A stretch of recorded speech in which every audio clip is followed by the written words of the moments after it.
Assalamu алейкум, урматтуу телекөрүүчүлөр. Сиздердин назарыңыздарда эмне дейсиз ток-шоусу назарыңыздарда. Сиздердин кызматыңыздарда Темирлан Акматов. Бүгүн сиздер менен биз үй бүлөнү ким башкарат деген темада сөз кылабыз. Андыктан биз менен аягына чейин бирге болуңуздар. Анда урматтуу конокторубузга жалпы ушул жаштар бир кол чаап койсок.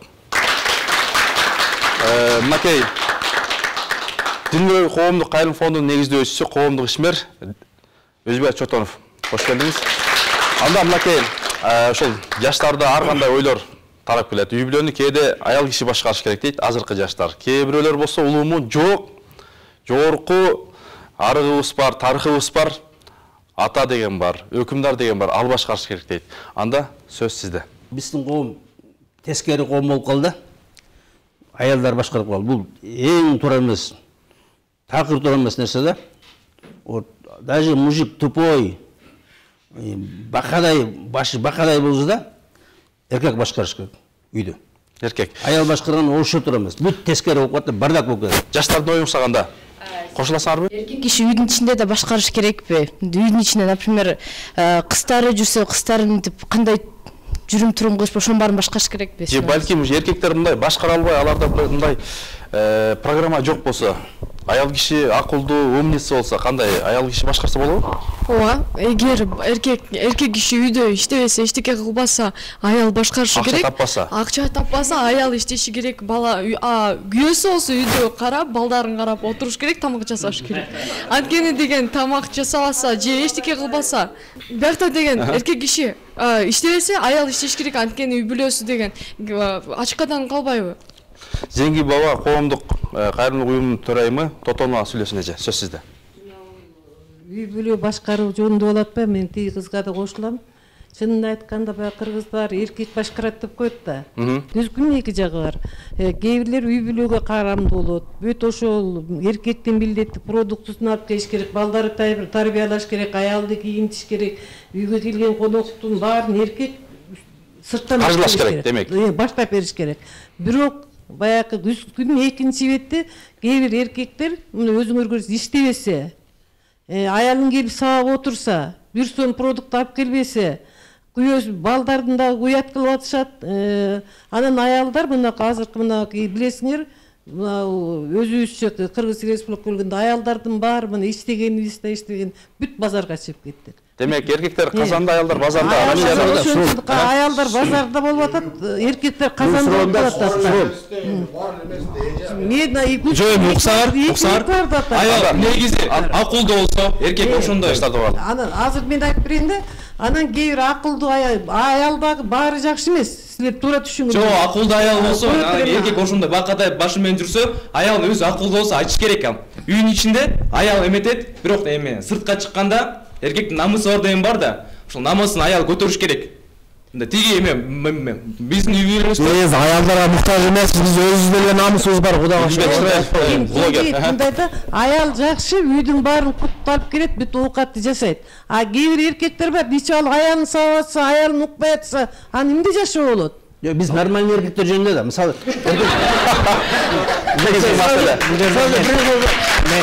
Алка ошоно жалкоолор айтып атсыңар, биз нормальный, мына кыргыз коомунда почти 80% нормальныйбыз. Ошо нормальный коомдо да башкара албадыңарбы? Жакшыраак эле кишинин баары башкара алат. Бүгүнкү күндө азыркы Өзбек ажы айтып аткан маселесинде мындай сыр жатат. Эркек башкарыш керек деген учурда, эркектер ойлонгула, ойгонгула. Башкаруучулук, жоопкерчиликтердин мойнуңарда. Себеби дегенде бул жоопкерчилик бул биз эле коюп аткан жоопкерчилик эмес, улуу жараткандын койгон жоопкерчилиги деген сөз жатат. А эгерде ушул нерсени эгерде чындап эле ошол учурда дагы колунан келбей аткан болсо, эмне үчүн жардамга келсе болбосун? Мен ойлойм, бул жерде азыр укук бөлүштүрүү эмес, биз үй бүлөнүн ичиндеги жашоону мыйзамдаштырууну сүйлөшүп атабыз. Жакшы. Ошондуктан мен айтат элем, эркек болгону дурус. Бакыт Ордос үй бүлөлүк барлыктарды чыңдоо борборунун мүдүрү Эргешев Акимжан агай айтып атпайбы? Сизге да ушундай кайрылгандар көппү?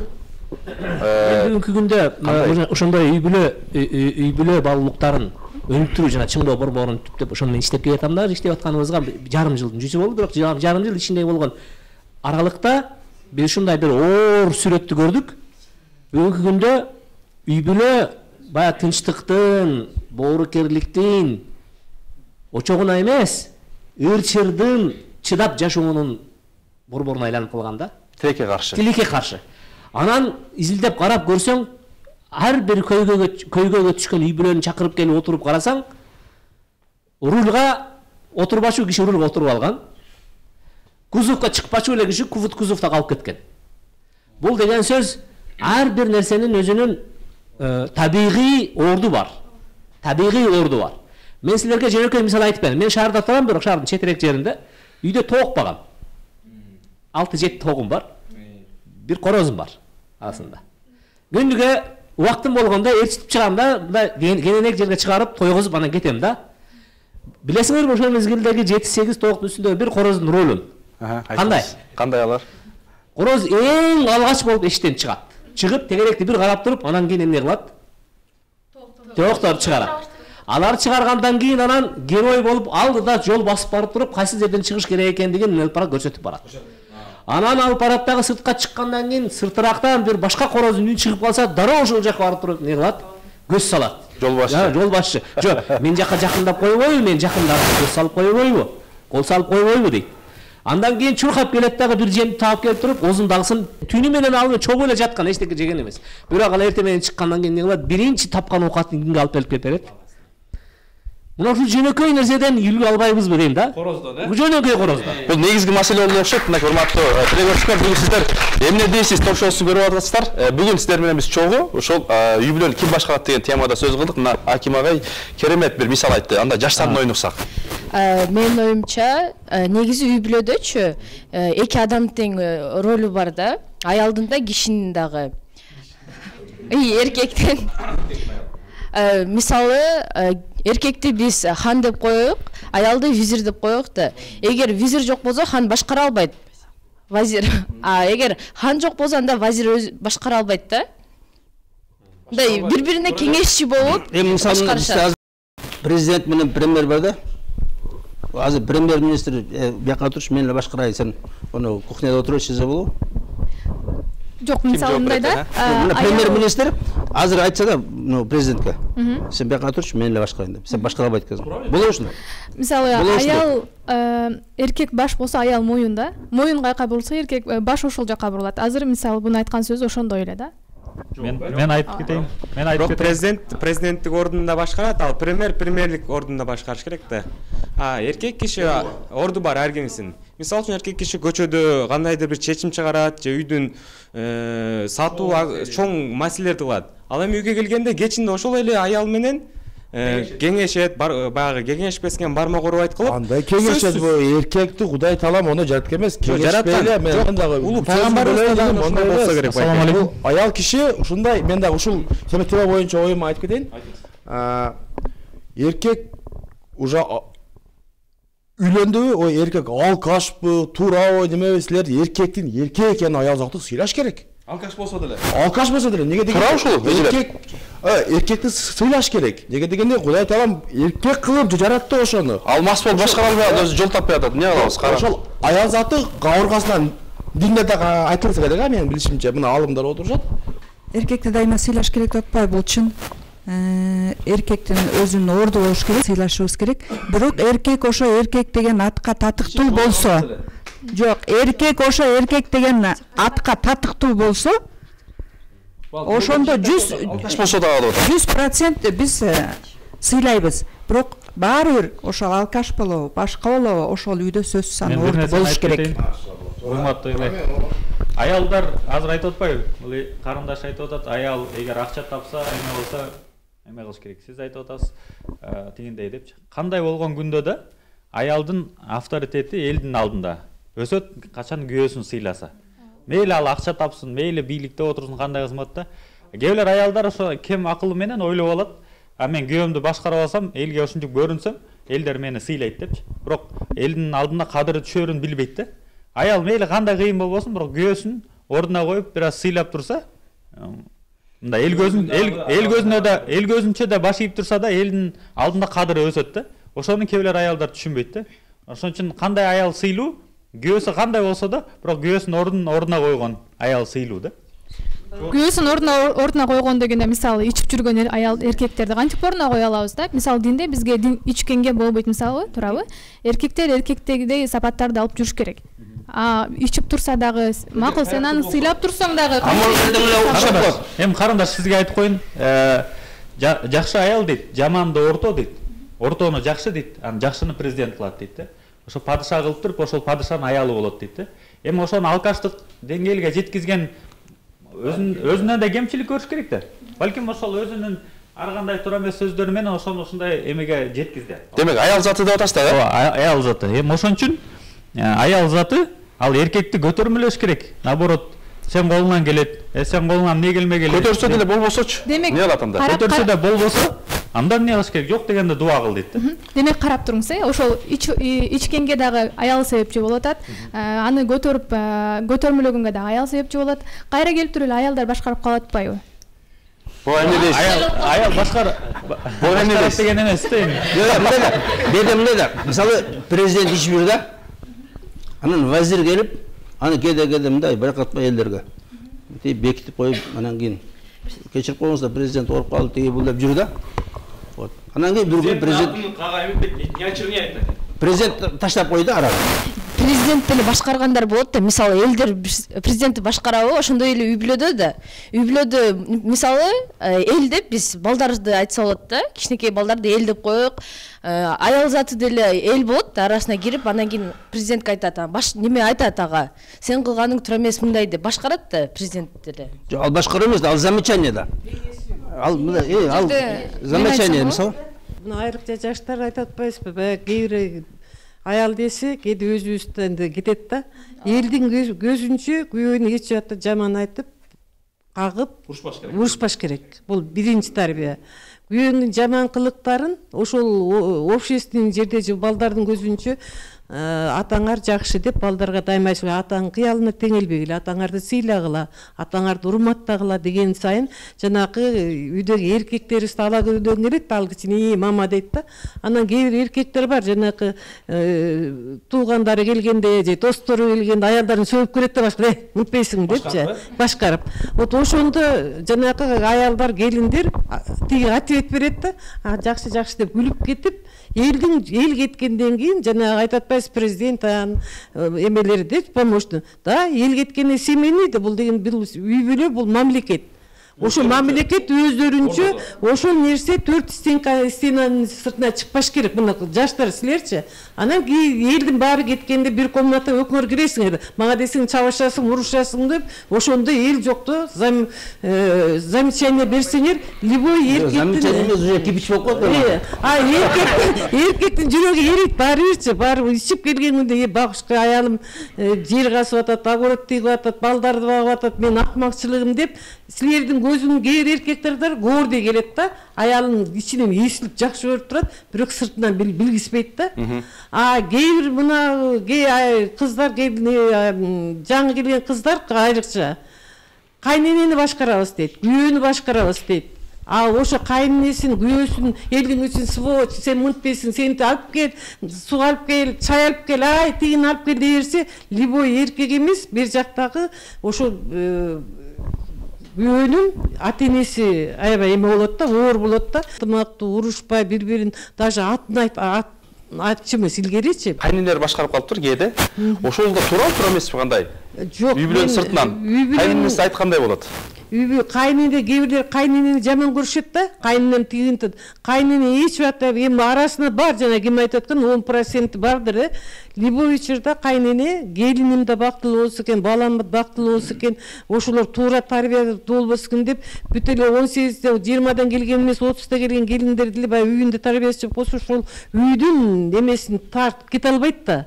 Мисалы үчүн идиште каяка коесуз элементтарын, журту кандай кылып жаят, киши келгенде кандай сыйлайт дегендичи. Ал ошо кайнене, ошону кандай келиндер кайтып жаман көрүнөт.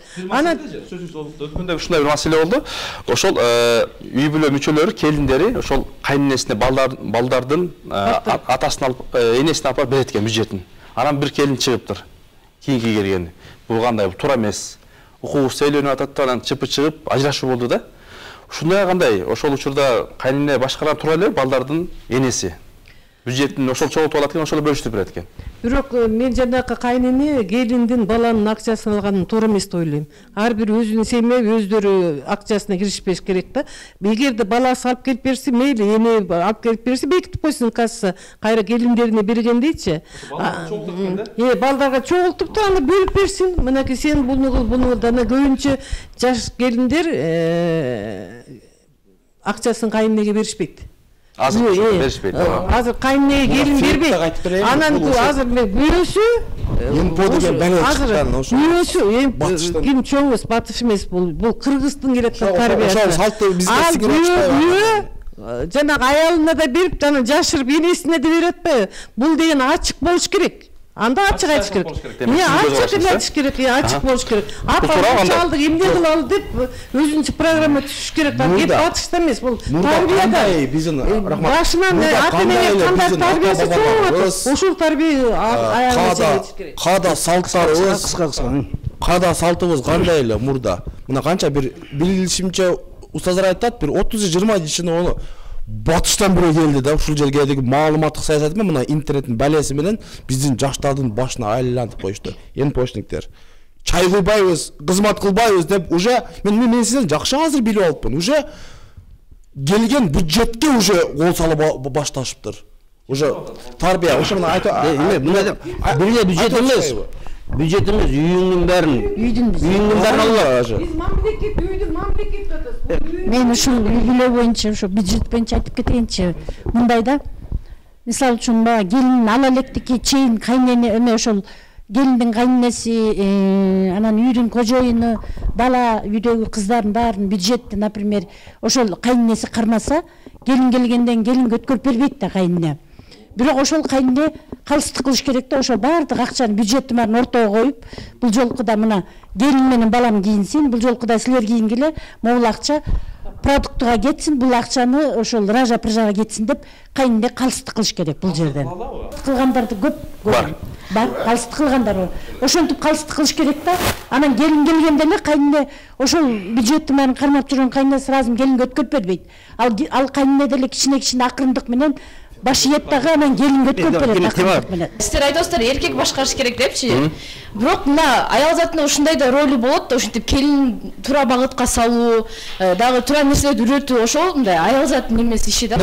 Карасак, кайра эле аял зат эле башкарып калып атат да, кайнене деле аял зат болуп атпайбы? Айлантып, ошол тоона түшүп атат, Ал деле акчаны бөлүштүрүп атат. Мынакей кайра эле аял зат башкарып атат. Бирок мындай түшүндүрүп кетейин, үй-бүлөнү деген мындай салыштырсак, биздин президент, анан премьер-министр деп атабыз. Президент өзү деле жаңгыз башкара алат, бирок премьер-министр менен ага жумушу жеңилирээк болот да. Башкарууда жеңилирээк. Үй-бүлөдө дагы ошондой. Күйөөсү болуп, жанында аялы менен чогуу кеңешип, күйөөсү баарын чечет, бирок деген аялынан да кеңеш сурап, ага дагы алар экөө бөлүшсө, өзүнүн жумуштары менен, ошондо милдеттерин бөлүшсө, ошондо гана жакшы үй-бүлө болот да. Берди мындай да. Президент башкаруучу орган. Премьер-министр аткаруучу орган. Исполнительный. То есть буйрук каяктан? Шеф, мына вот биз шеф. Буйрук оңго десе оңго. Жок, буйрук. Солго десе солго. Даже мен жаман өзүмдө. Мисалы жаман президент, да? Алкаш президент там. Мисалы Вазир жакшы, хан жакшы деп атпайбызбы? Ошондой эле биякта деген туура кеңештерди берип, ал деген алар менен кеңешет. Президент ал эч качан жаңгыз өзү билип туруп бирдемсени баспайт жана кылбайт. Ошондо вазир менен кеңешет алчы. Вазир кандай десе, президент кандай десе, экөөнүн кеңешкен немелери туура келсе, ошондо гана ошондой жасашат. Эгерде биз дайыма туруктуу үй-бүлөнү кааласак, биз ырчыры жок, талашы жок үй-бүлөнү кааласак, анда ошол баарыбызга үлгү болгондой башкаруу системасынын ошол формасы болуш керек үйдүн ичинде. Системасы болуш керек. Негизи эле. Ал деген сөз, силер айтып аткандай, ошол аткаруучу дейликпи, же толуктоочу бөлүктөрдүн баарысы үй-бүлө ичинде керек болсо ата кээде отуруп алып балдары менен да кеңешиш керек кайсы бир маселеде. Аялы менен да кеңешиш керек. Бирок акыркы чечимди кимде калат дегенде Ал атада болуп калды. А бирок атадан чыккан чечимге эч качан бул жактагылар эми каршы чыкпаш керек. Эгерде аларга оо келип калып же аларга жакпай калса дагы. Вот көйгөй ушул жерден чыгат да. Ал көйгөй эмнеден чыгат дегенде ошону мен болгондон башкача чечим кабыл алмакмын деп талашкандан чыгат да. Ал кимден дегенде аялдар чыгат. Негизи эле ислам дининде бардыгыбыз эле ислам дининде жашайбыз да. Машвара деген болуш керек да. Кеңешип бири-бири менен неме түндө мынтип баары чогулуп, томогуп отурушуп, анан бири-биринин ойлорун угушуп, кеңештерин берип, андан кийин барып эркекке барып неме бир чечим чыгарат да, ошонун баардыгын угуп, мынтип неме чыгарат. Кеңеш берип, өзүнө ойлоп чыгар чечим жок, тиги проблемасы анда мен туура эмес кылат. Эркегиңер кеңешпей эле өзү эле барып бир нерсе туура эмес жасап салса, анын эркеги эле күнөөлүү болот. Туура кылбайт, айтып атат эч качан жан кыз кыла албайт. Же кылса дагы эркек менен кетет жумушка. Үйдөгү маселени. Өзүнүн маселени билбейт. Үйдөгү маселени келинчеги жасаш керек. Бул жок, бул келиш керек, буну бериш керек. Кээ бирде сен той барап турганда сен да жок болуп каласың. Жалпы жолунан эркек башкарат. Бирок үйдүн ичинде аял этпесе кири каякта жуулат, самыны каякта, төшөгө. Ал милдеттүү. Өзүнүн кылган ишин жазылган эркек аялдын сөзүн укпайды, эркек өзүнө башкарат. Ошо идиш табагы менен чогуу боло берсин. Эки пикир болуп атат. Ишин аралашпасын. Эркектердин кеңешип, эркектердин да ролун көтөрүш керек чынында эле. Ар бир аял өзү күчтүү эркекке тийгиси келип, ошо күчтүү эркектин эмесинде жашагысы келет да. Ошон үчүн мисалы үчүн эркек азыр аялдар эле мен мону кийемби, кийбеймби дегенде эркек айтыш керек оюн. Мону кий, мону мындай кыл депчи. Аял өзү башкарылгысы келет.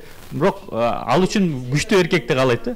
Ошон үчүн аялдар силер жакшы жаштар тургалы анда. Бул жерде машвара жөнүндө да айтылып кетти. Машвара сөз ар бир үй бүлөдө болуш керек, акыр аягы эркек чечет да. Мындай аял киши азыркы заманда аял киши иштеп кетти, эркек киши үйдө отурат деп атпайбы? Ал эмненин себебинен? Анткени эркек кишиге аялдын сыпаты өтүп кеткенден да эркек андай азыр только жакшыларды айтып калат атпайсызбы? Жаман да бар, аны айтыш керек, аны чыгарыш керек, айтып сүйлөп калыш керек да. Ал ошоюнча калат. Эркек ошоюнча аялдын сыпаты өткөн боюнча калат дагы кечке. Ушундай бир эркектер бар. Мунун тамагыңды мындай жаза, тигиндей жаза. Слишком өтүп кеткен да аялдын сыпаты. Слишком өтүп кеткен. Майдаланып өтүп кеткен. Анан машвара болуш керек, агай, машвара болуш керек сөз. Бир акыр аягы эркек киши чечиш керек. Аял кишинин чечкен эч кандай береке болбойт. Мен өзүм мойнума алам. Аял киши канча иштеп миллион тапса дагы эркектин бир сомуна жетпейт да. Жетпейт. Аял киши иштеп атат, бирок берекеси жок болот. Аны мойнубузга алабыз. Эркек киши бир сом таап келсе да анын берекеси бар да. Бирок машвара сөз болуш керек. Ошол сиз айтып атпайсызбы? Майдаланып кетти. Эркектерге айтып кетет элем. Эркектер ошол эркек чөйрөдө жүрсө, мисалы мечитке барып, эркектер спортсмен болуп жүрсө, эркек өзү эркектин мүнөзү да алат да. Анан сиз айткан аялдар менен эле аралашып жүрөсө, ал аял мүнөзү болуп калат. Сиздер айтышыңыздар керек. Эркекте мечитке бар, мындай кыл деп, мындай кеңеш беришиңиз керек да. Аял кишинин ошо сөзү болуш керек да, ошол. Мисал келтиргим келип атат да. Мисалы Осман империясында көп падышалар чыккан го. Булар дүйнөнү башкарышкан, өзлөрүнө ушундай статус беришкен. Ошол мисалы Сулейманды карасак, Сулейман аялы өзүнүн законный аялы, христиан дининен чыккан. Буну негизи тарыхта бул Сулейман бүт дүйнөнү башкарды дагы бир аялын башкара алган жок.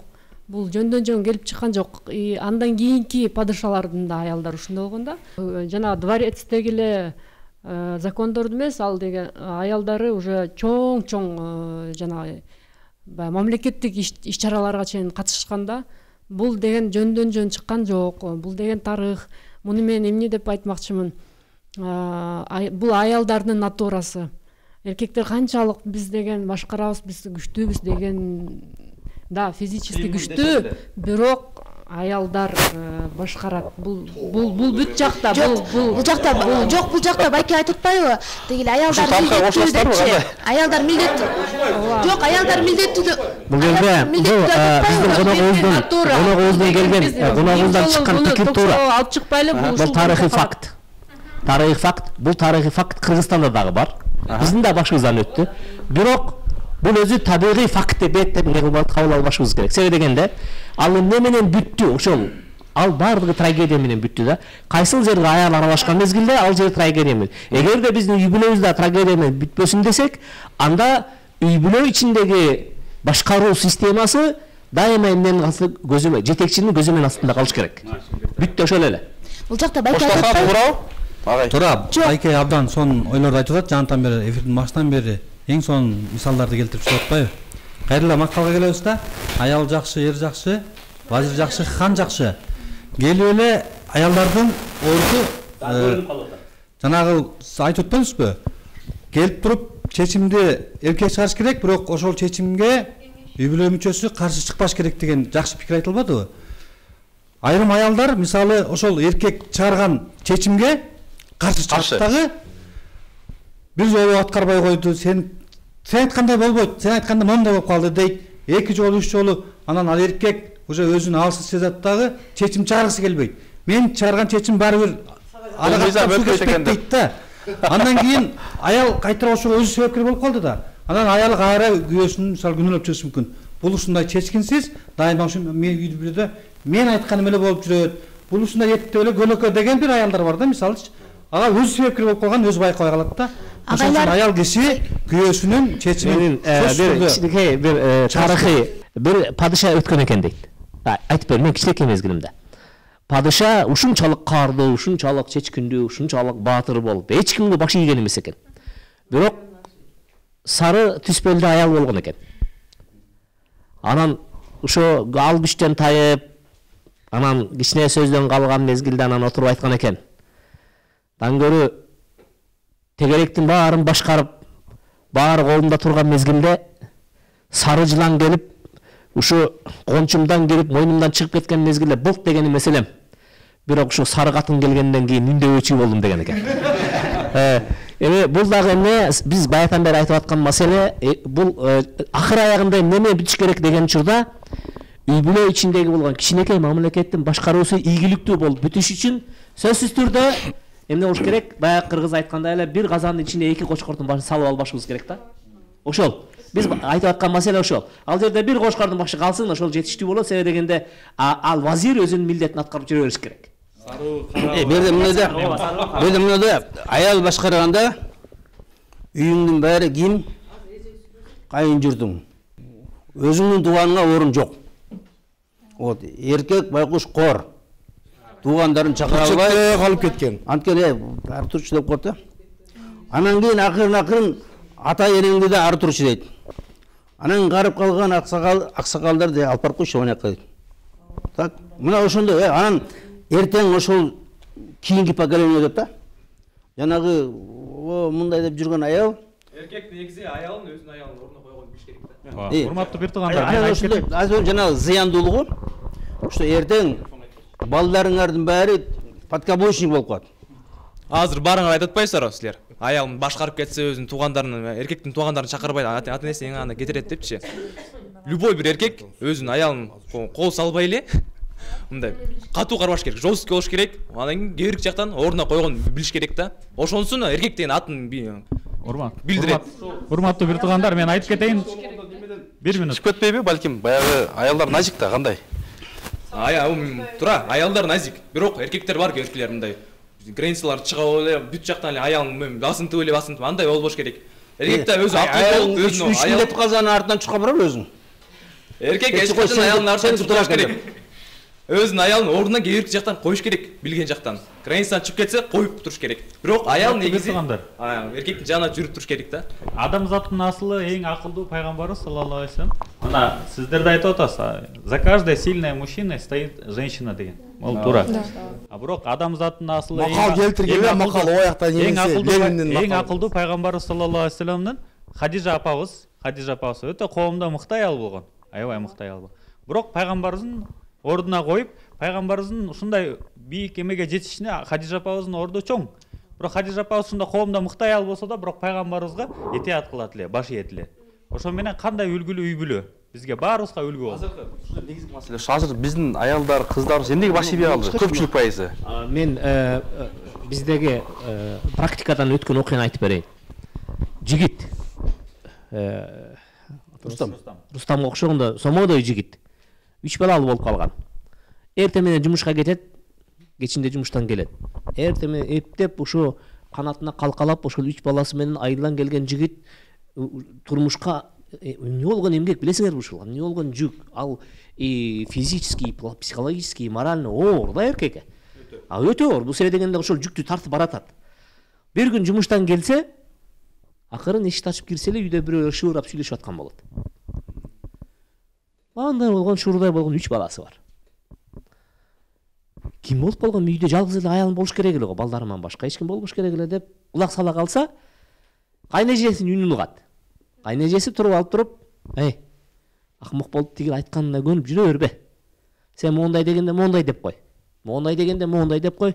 Тиги тапканыңды азыр могул жака жумшап тургун, эртеңки күнү аны ар жака жылдырып дагы көбөйтүп алсаң болот" деп, аны тиги эркектин ордуна ролду кимдер алып атат? Кайнежеси менен келип туруп, аялы экөө эмне кылып атат? Алып атат. Ошол мезгилде бала анан кийин эшикти кагаттагы деп үйгө кирип туруп эле, "Кош келдиңиз кайнеже." Илинип турган пальтосун алып, үстүнө жабынып алып туруп, айрылып кеткен боюнча бүгүнкү күнгө үйүнө басып бара элек. Билесиңерби, кандай оор тагдыр ушул. Канчалык оор. Жанагы чийеде болгон 3 баланын тагдыры эмне болду?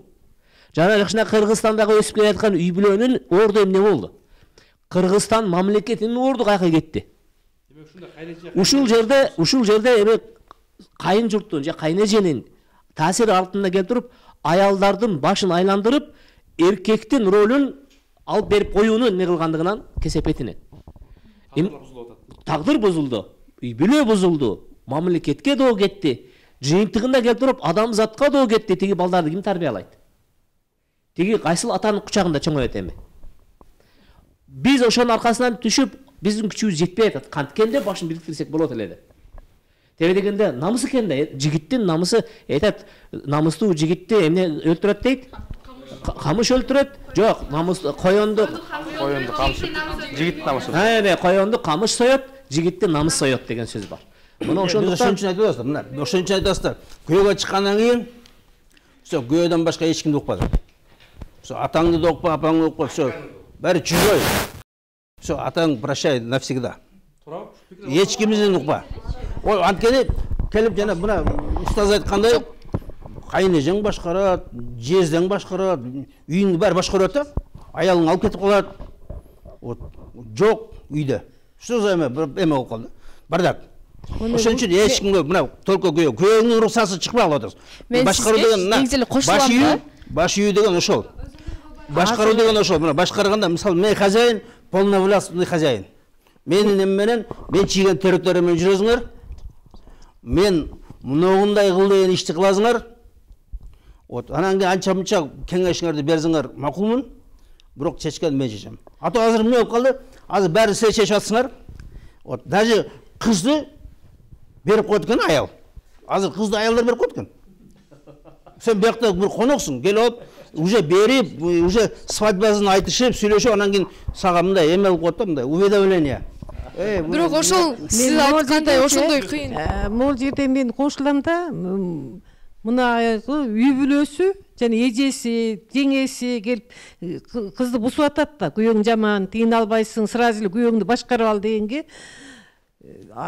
Ошол аял, мисалы мен мамлекет да, ал может эжеси ичи коюп келип айтып атат, көрө албастык кылып атат. Же жанында подружкалар колдоп атат. Ал ойлонуш керек. Хорошо, мен чыгып кетейин. Күйөөм урбаса, оокат таап алып келсе, менен кеңешип атса, аны мен 3 баламды кантип жетим кылып таштап кетем деп, ошол жанакы аялдын өзүнүн чечкинсиз болуп атпайбы? Ээчип кетип атат. Мына мамлекет ушундан бусулуп атат.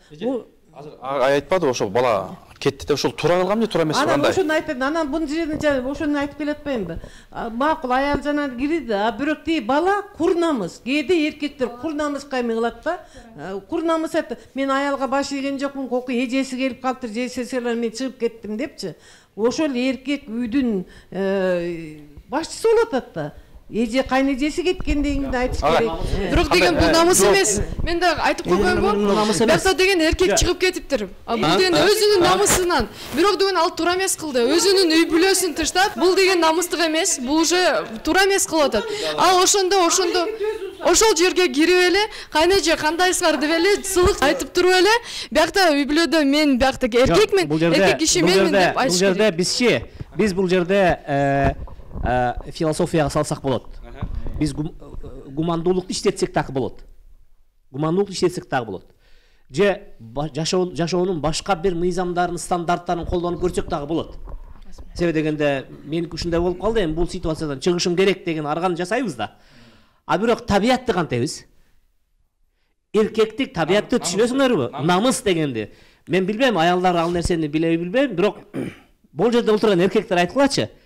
Силердин үстүңөрдөн бирөө келип тон бычып атса, макул болосузбу, ошол тонду кийесизби? Кошуласам ушул ойго мына. Азыр сунуш болуп атат. Эркек тура утура эмеспиз дегенде мындай да. Тура утура эмес деген мындай. Берде жанагындай болду. Бул биринчи жол эмес. Эркек деген эркектин эмесин улам ушемлять этип келатканда правазын. Анан бирок эркек түшүнгөн эмес да, что происходит здесь? Өзү таштырып. Анан караса берде эме бар экен да, шпион. Мамлекет жөнүндө сөз болуп атпайбы? Ошол мамлекетке ал кайнежеси кирбейт. Ал аял, эркек киши эшиктен кирип келип, үй бүлөсү менен сүйлөшпөй, аял ага макулбу, макул эмеспи, оюн билбей туруп кетип калганы, бул өз керт башын гана ойлогондугу. Ал өзүн эле ойлобош керек болчу. Өзүм эле мен чыгып кеттим, бүттү, мени эч ким мындан кийин башкарбайт дебей, өзүн үй бүлөсүндө ойлош керек эле. Эгерде бул биринчи жолу болгондо, ал жигит эмне кылмак, сиз айтып аткандай кылмак. Себеби дегенде мамлекеттин жетекчиси мамлекет ичиндеги болуп аткан саясатты абдан жакшы түшүнөт.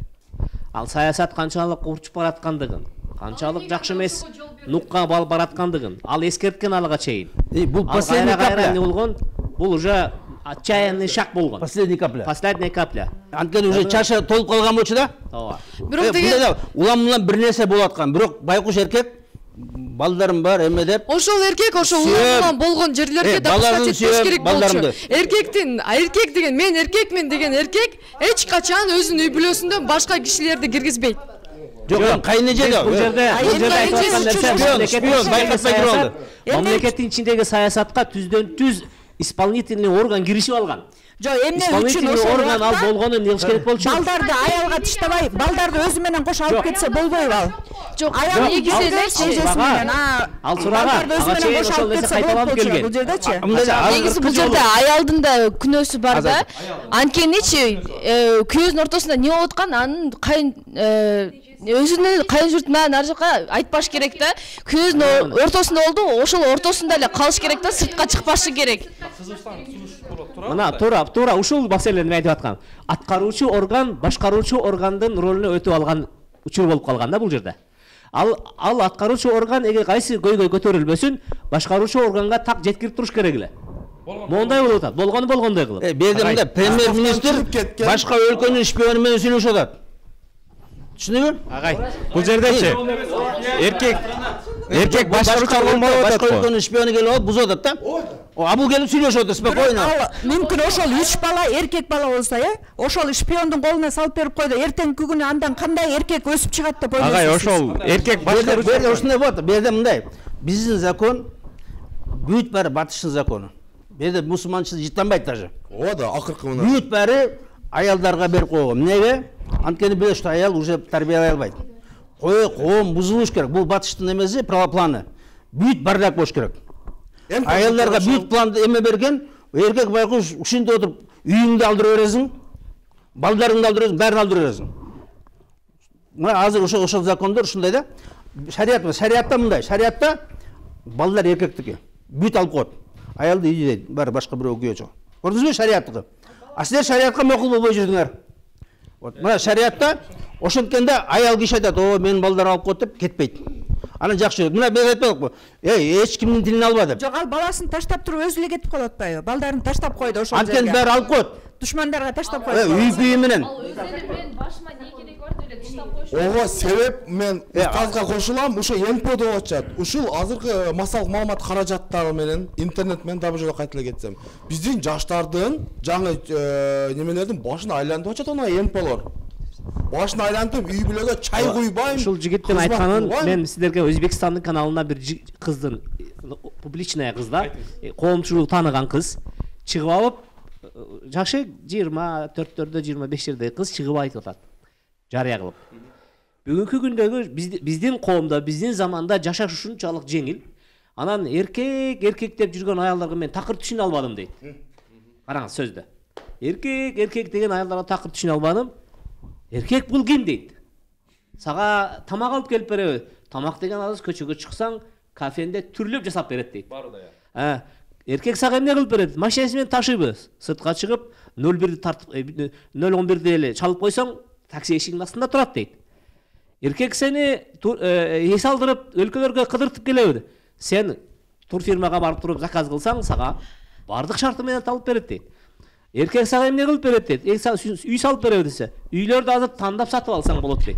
Значит, бүгүнкү күндө аялдар үчүн эң эле маанилүүсү эмне десе, аялдар үчүн эң маанилүүсү өздөрү акча тапып жашай. Жок, аялдын природасы мындай да, илгертен бери алар өзүнө жагат, күйөөсүнүн коюнуна жатып мындай. За каменной стеной деген. Они хотят быть защищенными кем-то, сильными людьми. А вот ушул жердеги мен айтып аткан мисалда, ал именно она не хочет быть защищенной. Она хочет быть свободной.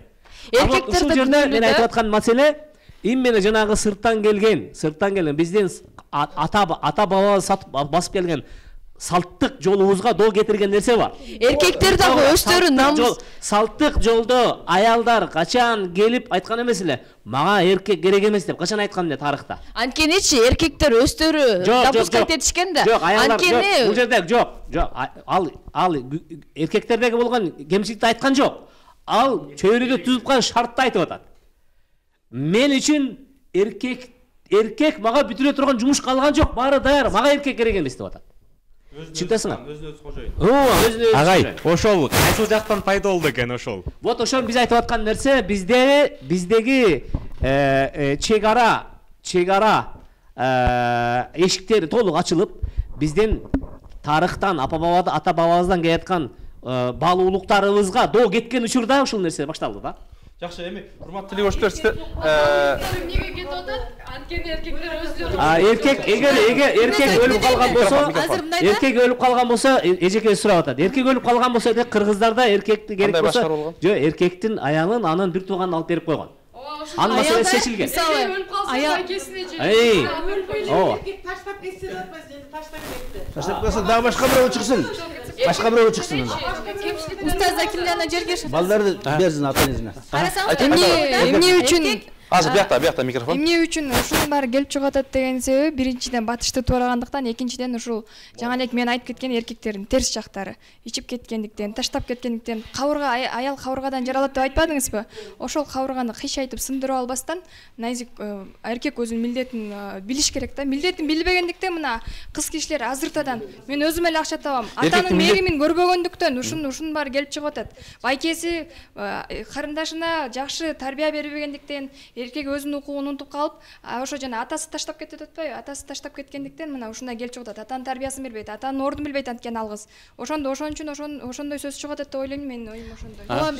Буга дагы кошулуп кетем. Мисалы, аялдар эч качан башкаргысы келбейт. Могул жерде отурган баардык аялдардан сурап көрүңүз, эч ким башкаргысы келбейт. Бирок айла жоктон аялдар күчтүү болгонго аракет кылып атышат. Айла жоктон биз күчтүү болуп атабыз. Буга эмне дейсиздер? Айла жоктон мисалы айтып атат, ичип кетти, мисалы динден чын эле түшүнүгү жок, айла жок, аял аны башкарыш керек. Туурабы? Айла жоктон башкарыш керек. Өзү деле жыргаганын билбейт. Ичпеген. Мисалы жерде улуу эжелерибиз айтып атат, жок, аял башкарбашы керек. Туура. Биз кайсы бир деңгээлде башкарыш керек демесек дагы жоопкерчиликти алганга аргасыз. Жоопкерчиликти алганга аргасыз. Маселе бул жерде мындай. Эгерде биз жанагы мен айткан окуядагыны айтып туруп, ал эркек туура эмес жасап койду, ойлонбостон туруп деп, биз анын болгон окуяда болгон результатка эле көңүл буруп атасыздар да. Анын причинасына көңүл буруп айтасыңар. Мен да бир аз айтайын. Өзбекстанда болду дедиңиз, бул окуя. Жок, Кыргызстанда болду. Жанагы мен сүйлөгөн кыз, 25-деги кыз Өзбекстанда. Ошону айтып атам. Жок, мен айтып аткан баягы баласын таштап кеткен баягы. Публичный кыз, Өзбекстанда. Өзбекстанда публичный кыз. Бул тилекке каршы, бул Европанын НПО деген булар тиешеси жок да. Негизи ар бир адам өзүн өзү тарбиялаш керек дегенге мен аябай 100% ишенем да. Анан мунун тарбиясы жок деп эле жок, адам өзүн тарбиялап бир жакшы адамдарга салыштырып ушинтип өссө болот. Ал Өзбекстанда болгон окуя тилекке каршы бизде да бар. Бизде көпчүлүк кыздар бул аргасыздан келип чыккан нерсе да. Ошондой жок, мисалы мындай тегереңерди карасаңар баарыңыздардын да кыздар да көп. таштап кетет да балдарчы, күйөөлөр таштап кетет, бир баласы менен, эки баласы менен. Анан бир кайрылып келбейт. 10 жылбы, 20 жылбы, ладно эми аялына келбесин, баласына келбейт да, бул өзүнүн баласына. Анан аялдар иштейт, мына квартира алып атышат. Мен өзүмдүн да курбу кыздарым арасынан айтып коеюн. Анан азыр алар тилекке каршы ушундай ойго келип атат. Биз баарысын өзүбүздүн мойнубузга артсак, даже аталары келип отказной жазып берип атышат. Бул мен балам эмес деп. Буну анан күйөөсүңөрбү? Атасы. Конечно, анан бул болгон окуя, бул деген бул Кыргызстанда өтө көп. Бул деген аргасыздан келип чыгып атат. Машинаны алат, машина керек, үй алат, акчасы бар. Анан айла жок, сиз айткандай, сантехник керекпи? Сантехник чакырып алат. Ушундай болуп атат да. Негизги маселе бул. Защита кереги жок деп айтып атасыз. А защита где, если вы не защищаете нас? Пикириңизге кошуламын. Пикириңизге кошуламын, бирок мен айтып аткан случай, мен айтып аткан учур, окуя бул биздин темага байланышкан окуя болгондуктан мен эскерип өттүм да. А бирок ажырашууга келген учурда 21-жылдын сентябрь айына болгон көрсөткүчтөр боюнча Кыргызстанда төрөлгөн жаш наристелердин 49% атасынын атына алган жок. Бул статистикалык көрсөткүч. Ал деген сөз билип койгула. Эгерде 1 жылдын ичинде бизде 90 000 наристе төрөлсө, анда 18 жылдан кийин 45 000 бала атасы жок чоңойгон болот. Бул өсүп атат. Өсүп атат күндө. Бул да негизги маселе. Негизги маселе. Бирок биз маселени мындай айтканда, мындай конкрет мындай фокусировать этсек, мен кайсыл учурда айтып атам. Албетте, сиз айтып аткандай учурлар абдан көп. Ал бул эркектердеги болгон жоопкерсиздик. Биз мына мүмкүнчүлүктөн пайдаланып айтат элек. Эгерде биз бүгүнкү күндө ушул программа аркылуу келип туруп, үй бүлө башкаруучулугу, жоопкерчилиги эркектин мойнунда калыш керек деп атсак, биз силер жөнүндө сөз кылып атабыз. Биз силердин жоопкерчилигиңерди, сезимиңерди ойготкубуз келип атат. Силердин Кудай астындагы милдетиңерди силерге уктургубуз келип атат. А бирок биз бул жерде эч качан баягыдай бир акмак эркекти коргогубуз келбей атат. Ал акмак боюнча калат. Бирок биз айтып аткан үлгүлүү болгон, жоопкерчиликти сезген, милдетин туйган, аны аткара билген, аны коргой билген эркектердин ордун биз эмне кылып атабыз бүгүн сөз кылып атабыз. Демек кээде ушундай дагы маселе бар. Анткени жанагы ошол баягы үй бүлөнү жана сиз айткандай жеңилер, кайнежелер кийлигишип атып дагы, алар да сырттан башкарып атып дагы анан жашынакай үй бүлөлөр уруп атат, Негизги маселе. Ошон үчүн урматтуу бир туугандар, бүгүн биз эмне дейсиз ток-шоусунда үй бүлөнү ким башкарыш керек деген темада сөз кылып атабыз. Анда өзүңүз тааныштырып. Бизде ушу башкарыш керек деген сөздүн өзүндө эле көп сөз жатат. Өзү идеология, өзү чоң бир нерсени сурап турат да бул жердечи. Эркек башкарууга биз жакшы, эгерде коом жакшы, биздин республика күчтүү болсун десек, келечегибиз кең болуп туруп, жанагы батыш саясаттарды влиять этип арабызга кирип кеткен вирусту биз тазаланыш үчүн биз каалайбызбы, каалабайбызбы башкарууну эркекке бериш керек. Биз ошого моюн сунушубуз керек. Акыр аягы эркекке моюн сунган нерсе бул чоң гүлдөтүүдө турат да. Эгерде биз башкарууну талашып тартышып отуруп аялдарга бере турган болсок, анда ал жерде распад, талкалануу бар ал жердечи. Биз каалайбыз, каалабайбызбы поддержка беришибиз керек. Өзүбүздүн үй бүлө бир мамлекет болгондуктан ал жерде бир кеңеш болуш керек. Ар биринин өзүнүн милдети болуш керек. Ошол кеңештин негизинде чечимди туура эркек чыгарып турса, бул жаман жакка барбайт. Кандай жаман учурда да кандай чечим чыгарса дагы эркектин чечими бул туура эле жолго алып барат. Демек эркекке моюн сунуш керек деген. Эркекке акыры ошо эркекке эле бериш керек. Берде мындай. Кошуластар. Берде мындай болот. Кеңешип барып туруп, бийликте тартып алат да. Ошол жана башкаруу керек. Төңкөрүштөр болот да, төңкөрүштөр. Төңкөрүштүн аягы кубаламай, качмай, талкаламай ушундай болот. Балким башкаруу керек деген сөздү эле алмакчы. Өзүмө сурай берейин деп атам да. Кыздар өзү даяр эмес. Башкарылганга булар даяр эмес. Аялдардын баары уже эркектердин баары лох деп ойлоп атат. Айла жок башкарууга туура келет. Айла жок башкарып калып атабыз да. Деп атышат. Ошол жок, мен айтсам болду жок да. Оңузга суроодо мисалы ошол сөздү эле башкаруш керек деген сөздү ошол эркекти оңдош керек же көтөрүш керек деген сөзгө алмаштырса кандай болуп калат дейм да. Ошо башкаруу деген сөзгө терип бериш керек. Мисалы да, эркекти ошол тип тарбияласа болот. Таштап кетип атпайбы кичинекейине баланы? Туурабы? Таштап кетип атпайбы? Ал атасыз, мисалы атанын тарбиясын көргөн жок, атанын эрки кандай болот экенин көргөн жок. Кантип туруп башкарат ал? Кайра келип туруп аялдардын башына түшүп калбайбы ал нерсе? Ал да ошондой. Анан аялдар жанагындай, мен айтпадым, аялдар сенин балдарыңды да үйүңдө тартып алат. Закон боюнча. Анан кийин аялдар башкарган жерде бала уже башкара албайт, аны канча үйрөтсүң да. Анткени күндө көрөт да апасы башкарып аткан. Бир дуңган киши айтат да, мени келип неберем айтат, дедушка, ты что, бабушку боишься, что? Она говорит, нет. А что, я когда говорю, можно туда, ты говоришь, и спроси у бабушки. Когда можно туда, спроси бабушки, да и разматит, да? То есть, она айтпай, ошондо билдим дейт, мен бабушка башкарып койгон. Мындай деп атасыңар да азырчы. Үй бүлөнү эркек башкарыш керек деп атасыңар. Туурабы? Эми карагыла. Эркек милдеттин, камайсам өзүнүн милдетин билбейт. Үй бүлөдөгүчү. Үй бүлөнү аш керек, туурабы? Багасын караш керек, аялын караш керек да. А бизде азыр ал жок. Жок болуп атат. Болгон окуяны айтып берейин. Өзүм тууганыбыз, күйөөсү үйдө отурат, 30 жашка чыкты. Апасы Москвада иштейт, 60 жашта. Апасынан акча сурайт, айына. Өзү иштебейт. Багасына аял болсо, энесинкине барат. Энесинкинен барып тамак алып келет, аны кылат, муну кылат. Эми карагыла, эркек ушул кылган туурабы? 30 жашка чыгып, апасынан акча сурап отурат үйдөчү. Эми карагыла, үй бүлөнү ким башкарат? Аял башкарбаса, аялга калып атпайбы милдеттин баары? Баласын окутуш керек, келечекте. Баласы чоң окуу жайды бүтүш керек, туурабы? Эркектер эмне дейсиңер? Ким жооп берет? Эми эркектер башкарыш. Сен үйдөгүнү кылып бергиле, бирок башкарбагыла. Урматтуу айымдар. Мында премьер-министрдин премьер-министр ишиңди кыл. Бар да оногу агрономдорду, жанагы министерстволорду сүйлөй бер. Азыр угуп туруп, мына премьер-министрдин иши министрлерди башкар, алдагы отделдерди башкар, башкаларды башкар, милицияларды, башкалар КГБларды башкар да. А бирок бийликти алышпа. Мен ханбы? Хан. Биздики. Ханский должность. Ханский должность. Хан эч нерсе кылбаш керек өзү негизи. Мейли, мына карасаңыз. Мейли, эркек башкарсын. Ага аялдардын эч кандай мындай эмеси жок да, тоскоолдугу жок. Эркек ошого сиз баардык аялдардан ошол нерсени таап аялын алып келсе, любой аял эркектин алдында калат, астында калат, артында калат да.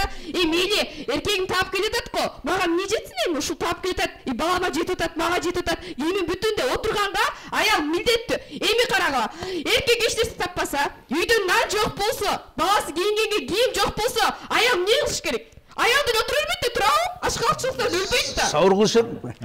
Эч ким өлүп калды. Уагы бар. Себеби болот. Мына эч ким өлүп калган жок ачкадан. Эч ким жыртык кийим менен жүргөн жок. Мындай. Алып кетип атабыз, терезени мисалы үчүн бир айнекти алсак, иштен түштүккө жеткизиш керек. Ал жака алып барганда орто жолдо сындырдык. Биз ошол жерде сынган эми буну кантип курайбыз, кантип жеткизебиз деген талкуу болуп атат да бул жерде. Түпкү тегин биз эч качан талкуулай атабыз. Эмне кылышыбыз керек? Ар бир бала ошол жаш кезден чоңоюп үй бүлө курат. Бала кезден тарбия бериш керек. Биз эч кандай тарбия жок мектепте. Урматтуу айымдар, сиздерге суроо. Эгер мыкты, достойный эркек болсо, силер баш ийесиңерби? Ооба. Барыңар. Сен жок, мыкты эркек деген силердин ордуңарда кандай? Ошого бир. Мыкты эркек деген кандай? Мыкты эмес, орточо. Мыкты эмес, орточо. Зачем мыкты? Мыктылар аз дедим мен. Мыктылар аз болуп атат. Менге бирөө мыкты. Азыркы заманда силердин оюңарда идеалдуу эркек деп кандай? Идеалдуу адам болбойт. Негизи идеалдуу адам болбойт да жашоодочу. Ар бир адам бирөөдөн үлгү алат. Мисалы үчүн сизден үлгү алат, тиги байкеден үлгү алат. Жашоодо силерге окшогон адамдар аз. Неге? Анткени коом бузулду дейсиз, коом эмес, адамдар бузулуп атат. Силердин оюңар эркектер эмне кылыш керек? Эркектер ошол үчүн иштеш керек биринчиден. Аял керек. Чоң кыз, азыр угуп койсоң, сенин берген сурооңа жооп. Апасы 60-та иштеп жүрөт деп атасың, баласы болсо 30-та үйдө отурат деп. Энеси бузуп атпайбы бул жерде? Астын алып келип эле, ме балам жей кой, ме иче кой, ме кие кой десе, ал бала өмүр иштебейт да. Ал бала, ал апасы жок, бул жерде биз энелер бузуп атабыз. Бербешки. Баланы 30-га чейин чыгарып койдуңбу? Андан кийин балаңдан сура, эмне үчүн мен сага беришим керек балам? Сен 30-га чыктың. Давай иштеги, мен сага бир тыйын бере албайм. анан баарын эле берип турса аны иштегиси бирок дегенчи азыркыда мындай бул да тарбия азыркы жашоодо биз деген энелер аталар деген балдардын үчүнө баарына даяр да.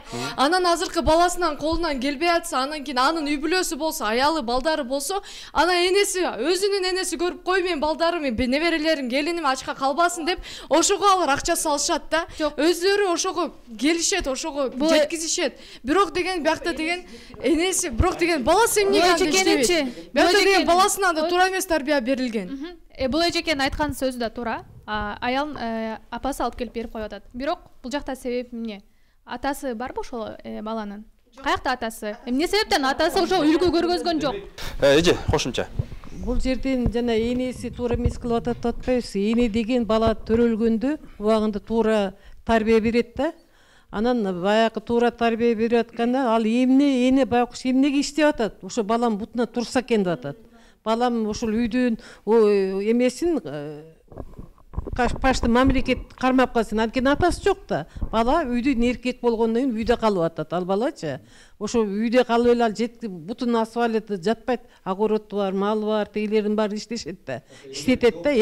Ал жоопкерчилик бир гана эмеси, эненин милдети баягы жана дунгандардын эмеси туура экен. Эшикке чыкканда бир чыбыгы жок кирбей дейт баласынчы. Эштен обязательно бир чыбык көтөрүп үйгө дегендейчи. Азыр атанын эмеси, ата биз атасы жок көтөр. Угуптур эле сен.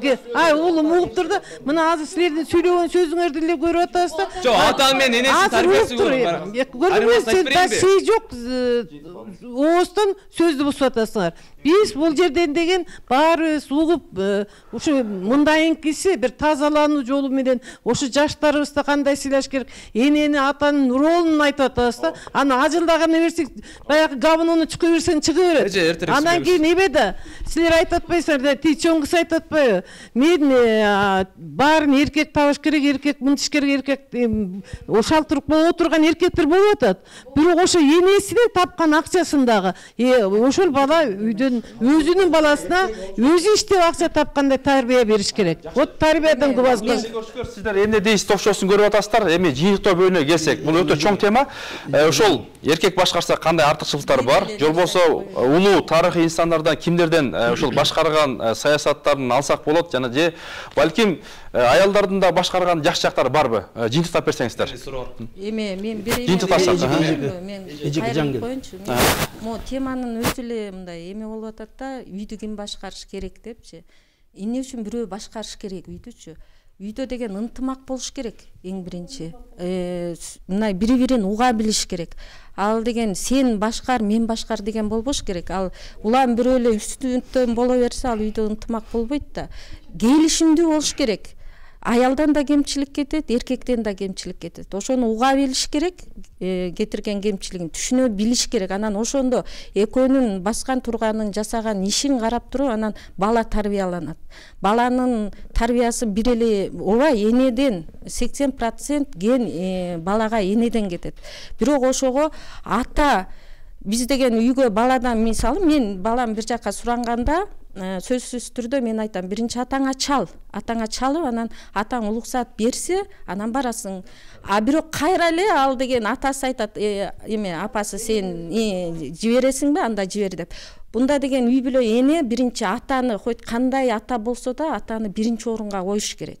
Анан ошондо анан барып анан үй бүлөдө ошол тарбия оң жолго коюлат деп ойлойм. Анан сиз айтып атсаңыз эч кандай башкаруу керек жок. Жок, ал деген теманын өзү эле эмне орду болуш керек, эмне үчүн деген. Орун деген башка. Орун деген должность.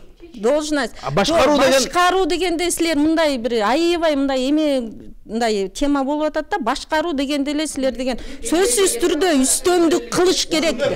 Жок, сөзсүз түрдө андай болбойт. Үстөмдүк кылганда жок.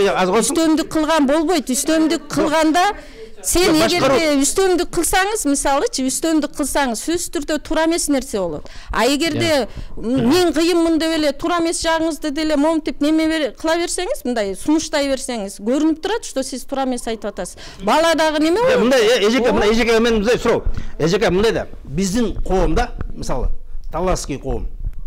Так. Анан бизде кээ бир эрежелер башкачараак.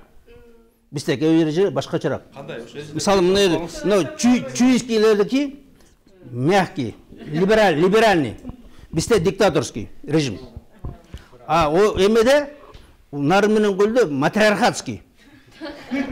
Анан кийин мисалы мен көлдөн үйлөнсөм, же башка жерден келсем, кел алып туруп мен башкарам десе, уже все мына келбейт уже. Биз айтабыз, берге кайын журт келбеш керек. Бул жакка келбесин. Так, бул биздин правило. Келин бизде күйөө бала аяка барып эч кандай кызмат кылбайт. Кайын журтка. Эч кандай ашын бербейсиң, караш барашты. Анан берде келип алып туруп талаш жүрөт да. Мына ошо башкаруу деген ошол. Берде мен чечип атам законду. Силер исполнять этесиңер. Менин волямды. Менин калоомду, менин эмемди аткарасың. Анткени мен страдать этем. Менин коомум айтат, бул лох, бул подкол болчу, аялына тилетпейт экен, дейт. Сен келип алып туруп өзүңөрдүн салтыңар менен карасаң улам эле день рождения кетип каласыңар. 5 день рождения bir жылда. Мен караным, мен башкарган. Сага башкарма дейсиң, кантип башкарма? Мен үйдүн карайт. Үйдү ким карайт? Тоокты ким карайт? Мен карайм бу. Мен энемди ким карайт? Мен атамдын карайт. Мен аны башкарбасам, сен келип алды, день рождения болду, үйдүн баарын жемеп туруп, жанагы бюджеттин bir 10% алып кеттиң. Мен энемдин день рождениеси, мен апамдын день рождениеси, атамдын день рождениеси түгөнбейт да. Болот ошондой. Так, бу анан кийин келип айтасың, мен менен урушасың. Элдин баары күйөө балдар ремонт кылат да дүйүн. Баш ремонт кылып. Анан мен айтам, как это так? Эже айтып атпайбы, мындай депчи. Не дедиңиз, бул ким бирөө сөзсүз түрдө башкарыш керекпи? Эми тынч эле жашабайлыбы деп мындай кылып туруп баягы менин түшүнүгүм боюнча эми сиз билеби баягы эмпошиктердин батышчылдардынчы ошентип ошондой тактика менен алып келет. Эми тынч эле жашабайлыбы эми мындай кылбайлыбы деп анан кийин ошентип атып булар бийликти тарткан анча мынча эркектер башкарышат. Бул жерде жыйынтыктоого келсек, жыйынтыктоого келген учурда эмпошник эмесмин. Анан деген ага неме кылбагын, эмпошник эмесмин. Эми сөз түрдө эле мен айтып атам, сөз түрдө эле сен могу бала жигит, жаш эле жигит экенсиң, сен деген мындай аялга мындай агрессивный айтып атасың. Эмне себептен ошо агрессивный аялдагы адам да аялдагы адам, аялдын да өзүнүн ою бар. Ооба башкаргыла, үйдүн башы эркек башкарат. Анан бизге мисалы эркекке катаал болгон аялга жагымдуу болот. Эркектин катаалы, эркектин катаалы, кайраттуулу аялга жагымдуу болот. Мен ойлойм, могу жигитке бул жерде бир канча кыздар ашык болуп калыш керек. Биякта деген мындай болот. Бирок жыйынтыктоочу маселеге келген учурда менин оюм бар. Тетиги бушта жигит аябай жакшы пикир айтты да. Байкенин биз эмне үчүн айтып койбоймунбу? Айтчы. Өзү эле мына көрүнүп турат да биякта аял деген мен деген башкарышым керек депчи. Бирок деген биякта деген сиз ошентип азыр деген мындай өзүңүздүн агрессияңыз менен ошентип башкарып аялыңызды сен муну кыл деп силкеп эле тигине муну көргөзүп, сиз ошону эметип мен башкарам биякта мен жокмун деп сиз көргөзөсүз. Бирок деген аны сиз ооба басынтып саласыз, аялыңыз болду сизди деген. Ошол сүйүү кетет, үй бүлөдө сүйүү кетет да. Бирок деген чоңойгондо сиз уже карыганда карыганда сиз уже сиздин күчүңүз кетип калар. Анан аялыңыз ошондо гана сизге айтат. Ошол убакта сиз эмес, мен жооп берип коеюн. Мен аны эч ким агрессивный ондай кыла турган жери жок. Просто азыр мына жерде TikTok, Instagram деген бале чыккан. Азыр мен ошо мен өзүм аялдарыма, аялыма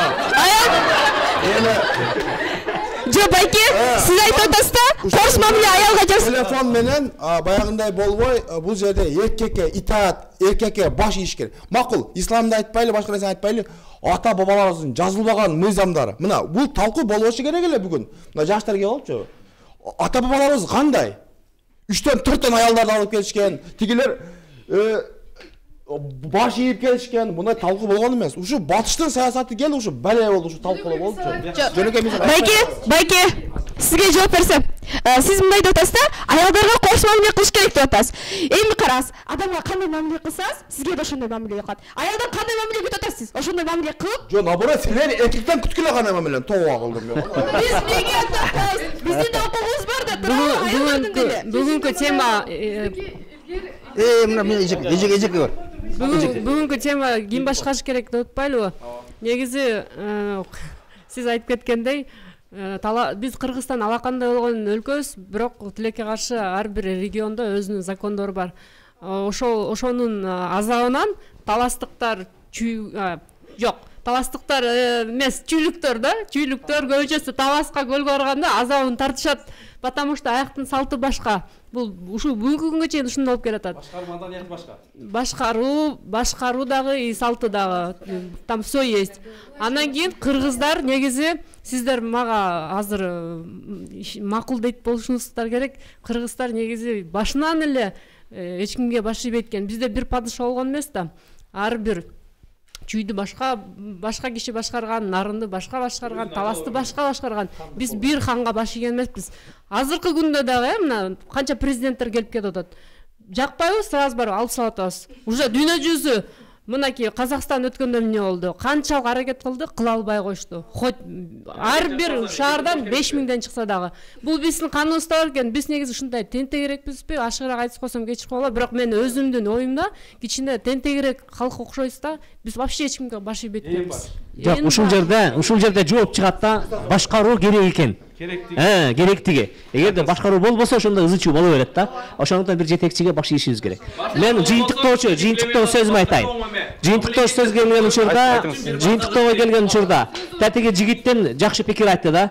Аябай жакшы да, бурчтар жигит. Биз айнекти жеткирүүгө келген учурда айнекти жеткирүүнүн жолун эске албай туруп эле, жарым жол келгенден кийин айнекке доо кетирип алып туруп анан эми жамайбызбы килейлейбизби деп башыбызды ортотабыз да. Ошондо айтканда көйгөй кайсыл жерде дегенде көйгөй башында да. Как үй бүлө баалуулуктарын негиздөөчү, же болбосо үй бүлө баалуулуктарынын өнүктүрүүчү жана чыңдоо борборунун жетекчиси катары тажрыйбада, практикада көргөн нерселерди айтып атат. Айткым келет, жыйынтыктоо катары. Биз бүгүнкү күндө балдарыбыз, кыздарыбыз бактылуу болуп калсын деп бардык өнөрдү, бардык окууну, бардык илимди окутуп атабыз да. Баарын окуттук. Деги койчу, тиги бийин дагы, ырын дагы, чырын дагы, керек болсо кыздарыбызды каратеге берип атабыз, бактылуу болот депчи. Эң акыркысы болбогону кыздарды алып келип туруп анан кийин тырмак боёгонго берип атабыз. Тырмак.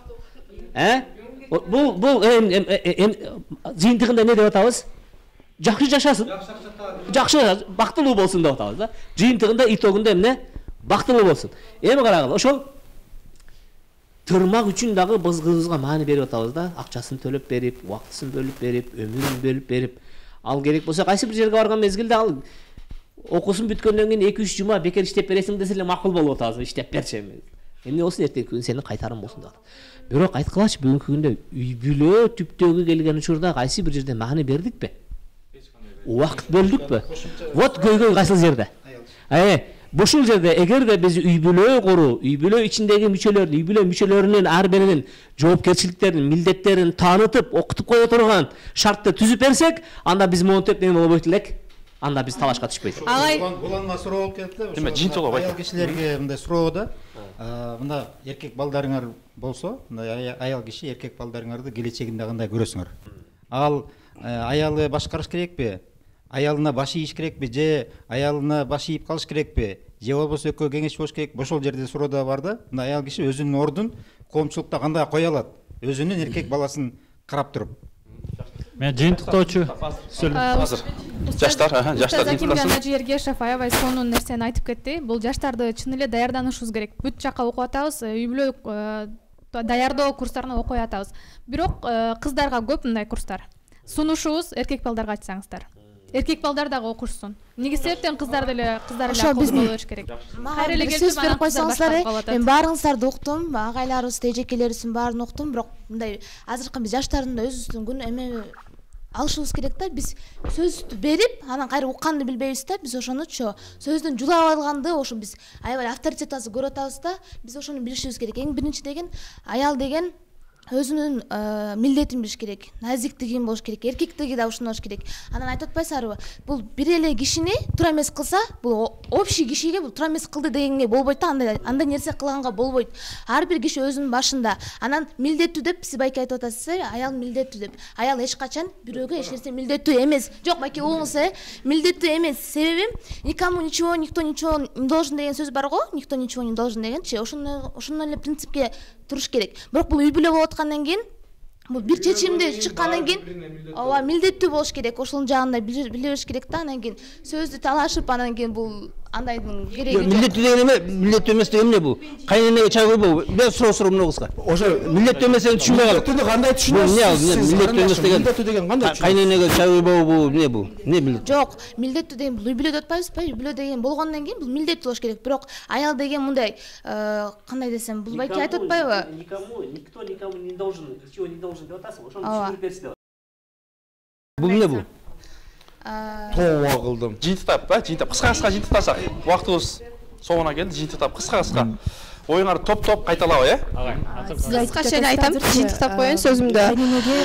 Үй бүлөдө азыр. Кайненеге кантип чай куюп бербей коет, бул ошондой милдеттүү эмес деп айтып атасыз да, сизчи азыр суроодуңузду. Бирок милдет менен сый бул башка нерсе да, ал сыйга кирет да, сыйлаганга. Милдет деген бул таптакыр башка нерсе да. Мындай ал адам менен мисалы үчүн кайненени албетте сыйлаш керек. Сыйлаганың үчүн чай куюп бересиң, сыйлаганың үчүн жакшы мамиле кыласың да. Үй бүлө куруу бул өтө чоң маселе, бул эки тараптын макулдашуусу менен боло турган нерсе. Ошондуктан үй бүлө кураардын алдында бул нерсеге өзүң даярмынбы, ошол нерсеге өзүн адам билип, анан кийин ким менен жашай турганын билип, анан үйлөнүш керек да. Бүгүнкү тема үй бүлөнү ким башкарат деген темада кыска жыйынтыктасак кайталабы, Келгенде же кызматты башташыңар керек, бул жазылбаган мыйзам ошо. Үй бүлөдө аял дагы, эркек дагы тең укуктуу болуш керек. Сиз жана жакшы бир суроо бергенсиз, ошону жыйынтыктап берсеңиз. жыйынтыктап коеюн. Эркек деген үй бүлө кургандан кийин энесин дагы мындай калыстык сөзүн айтыш керек. Мама мындай деп туруп, аялын да тыя турган эркек болуш керек. Ал эзилип, аялына тартам деп, же энесине тартам деп отурбаш керек. Анда аялына да күч келет да. Ошон үчүн эркек мындай чечкиндүү болуш керек. Мен эми жыйынтыктап коеюн. Азыр. Агайдын акыркы жанагы көйгөйдү чечүү жолун биз билбей атабыз деген сөзүнө абдан туура кошулам да. Чын эле көйгөй ошол окуу, баардык нерсени окутуп атабыз, ага айткандай. Анан ошол маселеде тескерисинче, мисалы мен мектепте иштеген мугалим катары айтайын, адеп деген сабак бар эле. Ошол адеп сабагында ошол темалар үстүртөн болсо да камтылат да, үй бүлө темасы, ыйман, намыс темалар козголчу эле да. Бүгүнкү күндө ошону да алып салды да, ошол адеп сабакты дагычы. Ошол сиз айткан сабактарда ошол мектептен баштап киргизип, үй бүлө тууралуу ошол маалымат алышса, керек болсо бала бакчадан ооба. Балким көйгөй чечилмек да. Мындай айтып коеюн, бизде тарыхыбызды да карасак, кыйын баатыр аталарыбыздын да артында кыйын аялдар турат. Мисал келтирсем, Манас атабыздын аялы Каныке кандай акылдуу эле. Жана Курманжан датка бул Алымбек даткабыздын атабыздын аялы болгон. Алар кандай күчтүү болушкан. Ушундай билими менен, билим сапаты менен ушундай аркасынан жакшы советтерди берип, жакшы кеңештерди кеңешип, ошондо гана биякта деген жакшы үй бүлө болот да. Мен айтарым, биякта деген үй бүлөдө эркек чечиш керек. Бирок деген кеңеш келгенде, кеңеш учуру келгенде аял менен кеңешкенден кийин бирок акыркы сөз атада жана күйөөсүндө болуш керек. Мен дагы оюмду айтып койсом. Ушунун баарын айтып атабыз, ата бабаларыбыз алардын тарбиясы кандай эле, азыркы учурдагы биздин тарбиябыз кандай. Менин оюмча жыйынтоочу сөз бул тарбиябыз кандай болсо, жашообуз ошондой болот да. Бул жерден үй бүлө боюнча болуп аткандан кийин үйдү башкаруучу ата болуш керек. Ата башкарыш керек. Ошол атанын немесине, ошол жанындагы апа, ошол атага, бул атаңар билет, атаңар коет деп атаны көтөргөн сайын атанын статусу көтөрүлөт дагы, ата башкарат. Атаны башкарыш керек. Мен де кошулам, негизи ата башкарыш керек, балдарга, айрыкча эркек балдарга тарбия. Бирок ата дегендебей эни да кошо башкарыш керек. Анткени ички аял жасайт, эне жасайт. Ошон үчүн ата сырткы күч деп коет, эне ички күч деп коет. Ошо ички күч дагы, сырткы күч дагы бири-бирин ынак болуп, балдарга туура тарбияласа, ошо эне тарбиясы менен балдар кийинки поколенияга как муунга өтүп кетет да. Ажылдап эч убакта уруш башкара албайбыз, же болбосо мен кыйын деп башкара албайбыз. Ортого табылган акча ортодо болуш керек. Ошо кийин да балдарыбыз, мамамдар мынча эле деп баягы ортого катышса, ада өздөрүнүн балдарын оокаттылганга кетет да. А эгерде биз урушуп берсек, акчаны бөлө берсек, балдарың акча кайдан келип атканын билбейт, анан алар да үйрөнөт да. Ата мен эмне бир чапчылы, эмне деп сөкчүлө. Анан сабап теп келип калып башка жок андай болбойт. Ошо ортодо тарбия өкүп бирдей керек. Тең болуш керек деп эсептейм. Анткени тең эмес, статус тең. Жок, тең эмес, эркек бийик турат. Сиз деген ата күчтүү, атадан акыркы сөз. Бирок деген балдары эч качан унутпаш керек ар дайым. Аякта ата да канчалык узун чоңоюп турса, энеси дагы ошондой болуш керек. Энесинин канча деген алып келген күчүн, чоңойткон, тарбиялаган атасы менен энесинин экөөнүн берген тарбиясы экөөнүкү тең болуш керек. Балдары ошону билиш керек. Аламга падыша болом десең, Аллахка кул бол дейт. Баарыбызды, сизди, бизди жараткан Аллах Тааланын мыйзамына баш ийсек гана толук бактылуу болобуз. Ошон үчүн Аллах Таала бизди жакшы билет, жараткан экен, бизге эмне пайда, эмне зыян экен. Ошон үчүн устаздар деле айтат, Аллах Таала Куранда айткан устаз, эркекке баш ийишке, эркек башкаруу эркектин милдети, туурабы? Ошон үчүн ар ким ошол өзүнүн милдетин билсе, аялдар деле, эркектер да өзүнүн милдетин билсе, ошондо гана толук бактылуу болот. Ошон үчүн Аллахтын мыйзамына баш ийели, ошондо эки дүйнө бактылуу болобуз.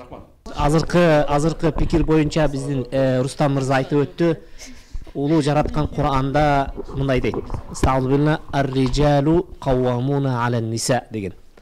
Ар-риджалу каввамуна алан ниса деген аяттын мааниси эркектер аялдардын үстүнөн жетектөөдө дайыма тик туруш керек. Ал деген сөз статусту теңдеп коюу менен биз аялдарды бийикке чыгарып бербейбиз. Карагыла. Биз мындай деген кээ бирде адашууга түшүп алабыз. Биз аялдарды эгерде исламдагыдай статусту бере турган болсок, анда биз аларды керек болсо таманынын алдына бейишти коюп беребиз. Мындан өткөн чоң статус барбы? Карагыла да. Эми эч качан аял ошол нерсеге ээ боло албайт, эгерде өз кожоюнун капа кылып алса. Карагыла да. Кандай кооз мыйзам, кандай бир келишимдүү система. Ошондуктан мен ойлойм, бүгүнкү берүү аркылуу биздин катышуучулар дагы, биздин көрөрмандар дагы бир таянакка келдик деп түшүнүп атам. Ал эмне дегенде, баары бир үй бүлөдөгү орун эркек үчүн кала бериш керек. Туура. Урматтуу ушул жердеги ток-шоунун катышуучу мырзалары, сиздерге терең ыраазычылык билдиребиз. Албетте сиздер башкарышыңыздар керек. Биз ар дайым моюн сунабыз. Сиздер биздин башкаруучубуз, бул дүйнөдөгү дагы, акыреттеги дагы жоопкерчиликтүү адам сиздер. Биз сиздерге ар дайым баш ийебиз. Келген ар бириңиздерге терең ыраазычылык. Башкаруу деген, урматтуугандар, жөн эле мындай фиктивный эмес. Ар бир даже кичинекей приказ бул башкаруу уже. Мисалы, аял киши күйөөүнө приказ берген болбойт. Подсказка кылышы мүмкүн, совет. Приказ эмес. Приказ мына биз беребиз. Баланын жашынан аялды башынан. Башынан баштап буяка баспа, буяка басасың. Мындай жүрбөй, мындай жүрөсүң, мындай кийбей, мындай киесиң. Вот. Бул жакка барбайсың, бул жакка барбайсың. Мына ошонун баары биздин эмебиз, воля. Анан айтам, биз балдарыбызды, эркек балдарды башкарганды үйрөтүш керек. Эмесе билбейт. Башкара албайт. Акырын келип карасаң, башкарылып калат да. Жана ким бир эме айтат го, жана улам эле өз жумшап койгон, өзүм аткарып коем деп. Күмөндөр, ошо сыяктуу болот да. Аял киши башкарбаш керек. Анткени балаң үйрөнүп алат ошонун. Балаң үйрөнүп алат, анан кийин балаң келип автоматически уже баш ийип калат. Үйлөнүп элек деле баш ийип калат. Биз эркектерди башкарганды үйрөтүш керек, а кыздарды моюнсунганды үйрөтүш керек. Тил алганды. Эч кандай сер, айтам, премьер-министр деген жакшы должность, урматтуугандар. Премьер-министр, вазир деген премьер-министр, жакшы должность. Сер деле башкарасыңар, бирок бизде эмес, сер балдарды башкаргыла. Уруксат. Тайный управление, жанагы эмне койчу? жана эмелер жана хиремге окшопчу, хирем. Ооба, аялдар деген билгиспей акылдуу аялдар ушундай кылат деп ойлойм да. Урушпайт, нервти кетирбейт. Сеники туура деп да күлүп туруп бол ишин кыла берет. Андан силер ойлой бересиңер, эркектер, мен башкарып атам, мен укмушмун деп. Аял ошого дух берип атат да, өзүн ушундай сезсин депчи. Да, ушул тактика туура деп. А зачем аны менен килиш это? Журттун көзүнчө күйөөсүн көтөрөт. Андай эмес да. Фиктивни көтөргөндөр бар да. Фиктивни атасы эмне дейсиз деп коет да. Толтура да. Тура. Бул эжебиз дагы Ана үйгө барганда көргөзөм дейт да. Эжебиз дагы бир мына аялдардын сырын айтып кетти ошойт да, билдирбей. Бая башка неме кылабыз дегенге ошого эркектер сак болуңуздар. Ошо аялдар ошондой саясаты бар экен. Куранда бар сак болго деген. Бар. Куранда аялыңар менен балдарыңар сак бол деген. Анткени опасный. Рахмат, ушунча ток-шоу өткөрүп неме кылып атасыздар. Албетте аял заты биз сиздердин даражаңыздарды бийик сыйлайбыз. Албетте биз сиздерди сүйөбүз, силер жок, биз эркек эмеспиз албетте. Ушу ток-шоу уюштурган устазга дагы терең ыраазычылык алып баруучуларга дагы өзүм атыма терең үй бүлөгө, устаздарга, коомдук ишмер эжелерге биз ар дайым сиздерди сыйлайбыз аял заты. Бизде ажыдар көрбөңүздөр. Бирок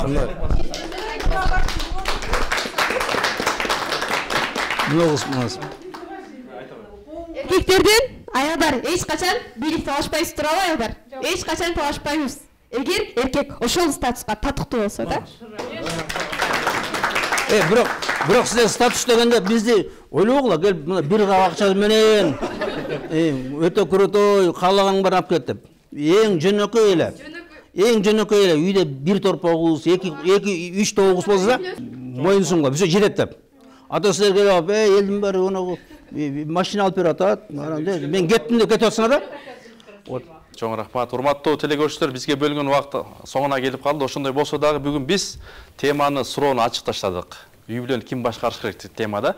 YouTube'га, Facebook'ка биздин интернет желелерине сунуш пикирлерди жазыңыздар. Үйдө сиздерде кимдер башкарат? Аллах таала саламы, тынчтыгы, береке сиздер менен болсун. Кийинки эфирден амандашканча, салам алейкум.